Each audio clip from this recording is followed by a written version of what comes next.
Hi everybody, it's Dr. Marsee again. I just wanted to give you a brief overview of our first week. Now hopefully you have gone through the Start Here module and have a little sense of the class. Each week I will provide an overview, kind of give you an idea of what the week is focusing on. In this case, it's about reading arguments, in other words, how to apply critical reading strategies in arguments when you're reading arguments so that you can get a better sense of then how to use those same tools in your own writing. So the first thing I'd like you to think about is, what is 102 all about? Many of you have had English 101 other places, or maybe here at CGCC. You'll notice that there are some similarities. We're still expecting you to write essays. We're expecting you to support your arguments, to write coherent, cohesive, organized paragraphs. And in this class, we're just taking that to another level and including persuasion and argument. We're going to still be thinking about rhetorical context. Our first couple of papers are going to focus in on that. Again, as I mentioned, organization. Being able to find and evaluate and synthesize sources from multiple perspectives. We're going to be working on that more so in the second half of the course, although it's going to be throughout our course. We're going to continue to practice integrating sources through summary, paraphrasing, and quotation. You have probably done that in English 101. We're going to work on peer review and instructor feedback and how to use that to revise your writing. And then, of course, continuing to practice assessing your own writing strengths and using that to inform your writing and your revising. So, why are we studying argument in a writing class? Well, for the purposes of our class, argument is going to be defined as a presentation of ideas that usually include reasons to support those ideas.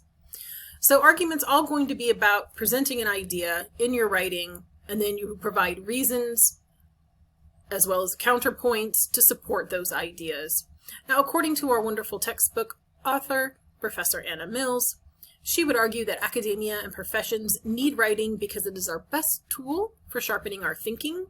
It helps us slow down and clarify our ideas, which is a huge part of being a part of the college experience, is to advance our understanding as people of ourselves and those around us.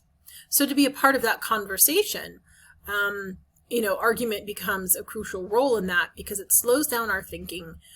It helps us think things out and to provide and examine our ideas and the ideas of others. So the need for slow thinking also occurs in our professional lives. Reading and writing and revising in all of your workplace situations give you time to slow down to make decisions, consider multiple factors and perspectives.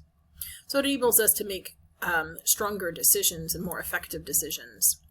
And of course, argument and slow thinking impacts our personal lives, allows us to slow down and consider our own decisions and goal setting.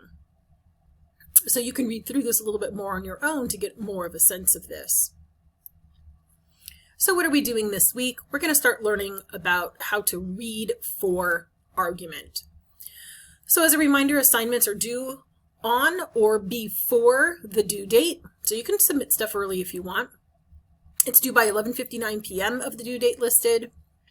If you're struggling with an assignment due date, contact me before, not after. But remember, on weekends, I often am not able to respond until Monday. So really plan your weekends out ahead of time. Also, this class begins on a Tuesday. I know it doesn't seem like a big deal to miss that Monday, but it does sort of accelerate this first week, so I apologize for that, but just hang in there. So this is the assignments that we have this week. You have a couple of practice activities and you have a discussion board. I've tried to give you a calendar view to help you kind of see how to plan your week out. And I hope you enjoy the material. I think our textbook offers kind of nice little sections. It provides some great ways on how to articulate and word the way we think and talk about argument. And so I hope you enjoy it. Let me know if you have questions.